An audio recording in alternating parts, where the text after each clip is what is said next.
Former President Donald Trump is taking heat for the language that he used at a rally in Ohio over the weekend, including his warning about what will happen if he does not win the election. We're going to put a 100% tariff on every single car that comes across the line, and you're not going to be able to sell those cars if I get elected. Now, if I don't get elected, it's going to be a bloodbath for the whole. That's going to be the least of it. It's going to be a bloodbath. The former president also lashed out at migrants and defended January 6 criminals. CBS News campaign reporter Jake Rosen was at that rally. Jake, thanks for joining us.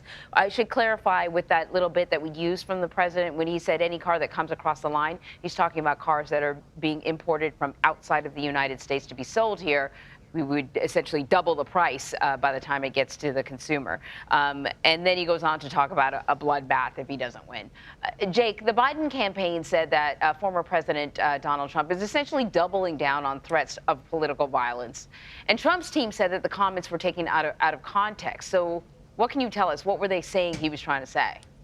Well, Anne-Marie, I think it's important here to kind of think about two different framings of what Trump said. If you're a Trump supporter, or as Donald Trump just defended himself on Truth Social just a couple minutes ago, he claims he was talking about these auto workers and the bloodbath that their industry would face if Joe Biden continues his presidency. I think the big thing here, though, to remember for our audience is that Donald Trump has increased his rhetoric around these January 6 defendants and just generally, some of these more inflammatory comments like you just named while he's been on the stump. And so one of these things that he said yesterday obviously was talking about, the bloodbath that he would see, or that you would see if he does not get reelected. And I think the big thing here is to remember he has basically, talked about pardoning these hostages on day one, something he talked about earlier last week. He called them hostages again, and as we saw in the rally, he saluted as his campaign played a song featuring the January 6 defendants on Saturday. That's so important. This is not about one comment. It's about several comments and the broader context, and I think that's really important to sort of keep hammering. Jake, talk to us more about some of the criticism that he's received for some of the other things, some of the other remarks he made over the weekend. Right. So, I will just add to what we were just talking about that, there was bloodshed on January 6th. Right. So for the Biden and Harris campaign, their argument here is that even in the shorter context of what he was saying, that it will happen again potentially.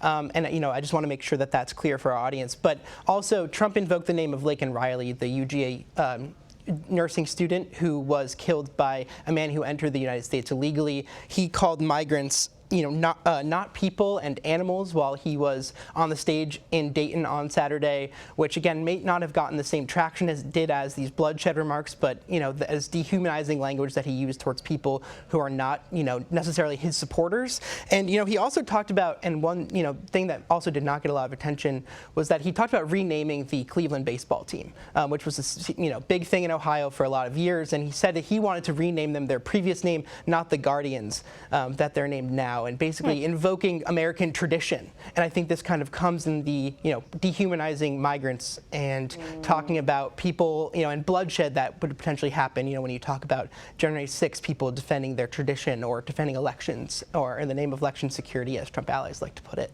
So in the meantime, his former running mate, former Vice President Mike Pence, was on Face the Nation yesterday. And to me, he said something really interesting, really sort of what you do not expect a former running mate to say. I want to play some sound.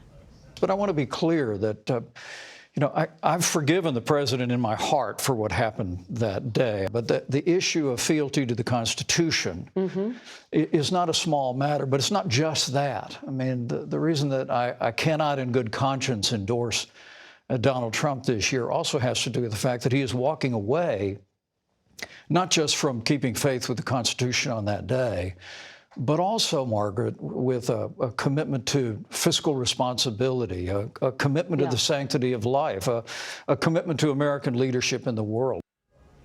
So this is significant. He said he would not endorse Donald Trump. He didn't say who he would vote for. He said he wouldn't vote for Biden. But can we just talk about how significant this is to hear this from the former vice president?